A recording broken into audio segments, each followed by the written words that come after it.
Good morning and vanakkam. In this video, we're going to be reading from Dancing with Shiva, Hinduism's contemporary catechism written by Sadhguru Sivaya Subramania Swami, a richly illustrated sourcebook of Indian spirituality in question and answer form, exploring how to know the divine, honor all creation, and see God everywhere in everyone.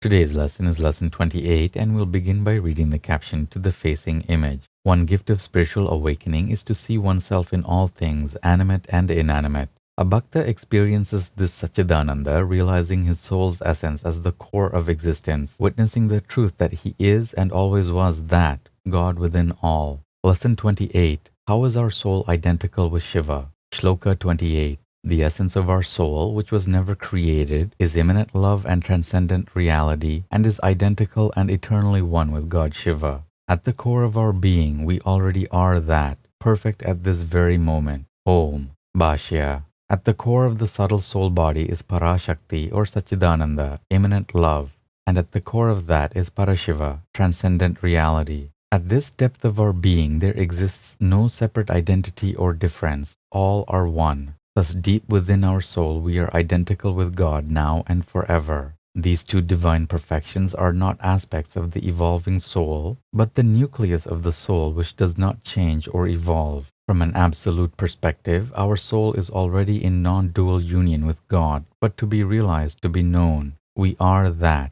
We do not become that. Deep within this physical body, with its turbulent emotions and getting educated mind, is pure perfection identical to Shiva's own perfections of Parashakti and Parashiva. In this sacred mystery, we find the paradoxes of oneness and two-ness, of being and becoming, of created and uncreated existence subtly delineated. Yea, in the depth of our being, we are as He is. The Vedas explain, the one controller, the inner self of all things, who makes His one form manifold, to the wise who perceive Him as abiding in the soul, to them is eternal bliss, to no others. Om Namah Shivaya. Good morning and vanakkam. In this video, we're going to be reading from Living with Shiva, Hinduism's contemporary culture, written by Sadhguru Sivaya Subramania Swami. 365 daily lessons based on ancient Vedic laws, disclosing how to approach family, money, relationships, technology, food, worship, yoga, and karma to live a truly spiritual life. Today's lesson is lesson 183, and the topic is the bane of battering. The whole world is re-evaluating how we treat women, children, the aged, and infirm. Ways of behaving toward our fellow human beings that were normal and acceptable 100 years ago are no longer acceptable. We now comprehend as never before the tragedy of a battered wife or an abused infant. Shamefully, we do not always live up to the Hindu ideal in these areas. What is that ideal? It is this: never injure others. Hindu children are always treated with great respect and awe, for one does not always know who they are. They may be incarnations of a grandmother, grandfather, aunt or uncle, dearly beloved mother, sister, brother, respected father, a yogi or rishi returned to flesh to help mankind spiritually. We must ask, who are these souls? What is their destiny in this life? How can I help? Parents love their children, or at least they should, and the principle of ahimsa, non-violence and non-hurtfulness, physically, mentally, or emotionally, does apply in the parent-child relationship, as well as in the husband-wife relationship. Children must be nurtured prenatally without being hurt in the process. Children must be allowed to develop physically, emotionally, and mentally without being hurt in the process. We know they are sometimes mischievous and can get on your nerves, but the religious parents who are avowed to ahimsa are in truth more mature than their children and are able to handle situations as they come up without recourse to pinching, hitting, or verbal abuse. Only in an ahimsa home can we bring children from one stage of physical, emotional, mental growth to another and still nurture spiritual qualities. To hurt a child in any way is to drive that child into fear and cause the development of anger and resentment at an early age. Parents are supposed to lift their offspring into the higher nature of love, forgiveness, friendliness, and security, not to drive them into the lower nature of hate, mistrust, resentment, offishness, and insecurity.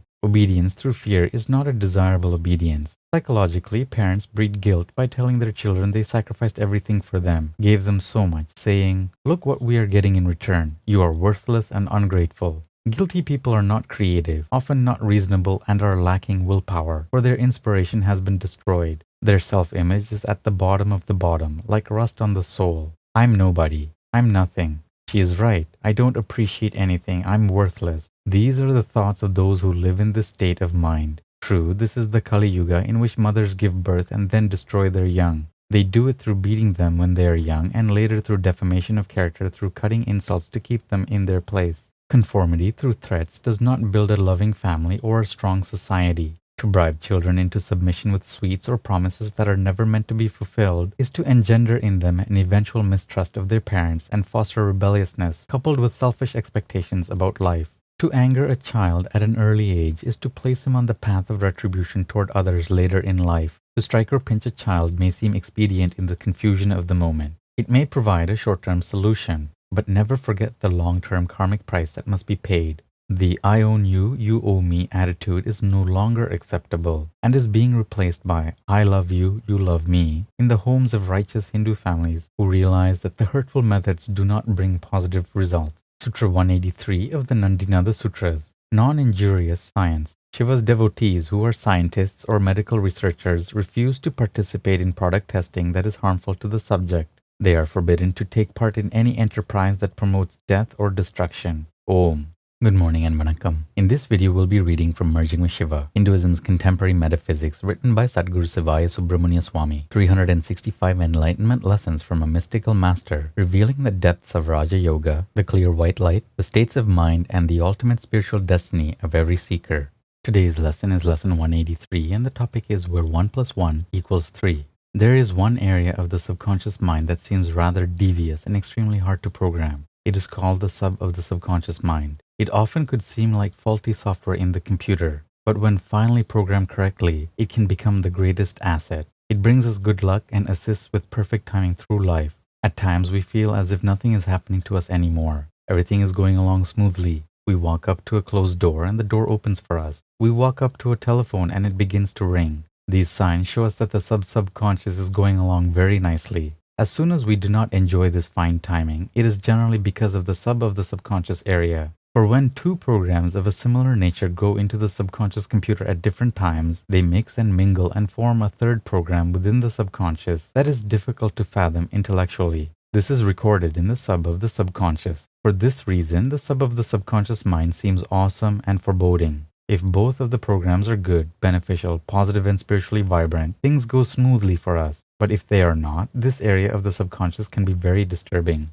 Remedies are deep introspection and emotional intellectual honesty. The subconscious can become very powerful, creating healthy new tendencies in this life and molding a dynamic personality. Two thoughts at different times sent into the subconscious mind form in what is called the sub of the subconscious a totally different rate of vibration when intermingled. That is, if the psychological arrangement of the mind was the same at the time each thought entered it. This subconscious formation of thought turns into feelings of the lower instinctive nature and causes the external mind to react to situations in a way that it normally would not have done. The subconscious mind not only attracts situations that express its contents, but creates situations by playing upon the subconscious itself. The sub of the subconscious mind, therefore, is the part of the subconscious that stores and manages the unfathomable result of the combinations of intense emotionally charged experiences, either positive or negative. These combinations create a third hybrid reactionary condition quite unlike either experience alone could have caused. Color shall be our example. Blue stands alone as a color and so does yellow. When they merge, they make a third color, green, which creates a mood when you look upon it, different than the mood that arises from looking upon blue or yellow alone. Only in understanding that green is a composite of yellow and blue is the mystery dispelled. Add white to red and you get pink. Add water to soil and you get mud. This is easy to understand and shows the nature of impressions coming together in the subconscious. Add oxygen to hydrogen and you get water. That is a mystery which parallels the nature of the subconscious mind, a realm where 1 plus 1 equals 3, while in the subconscious the sum is 2. And that's it for today's lesson. Take care of yourselves, have a beautiful day, and we'll see you in the next video. Om Namah Shivaya.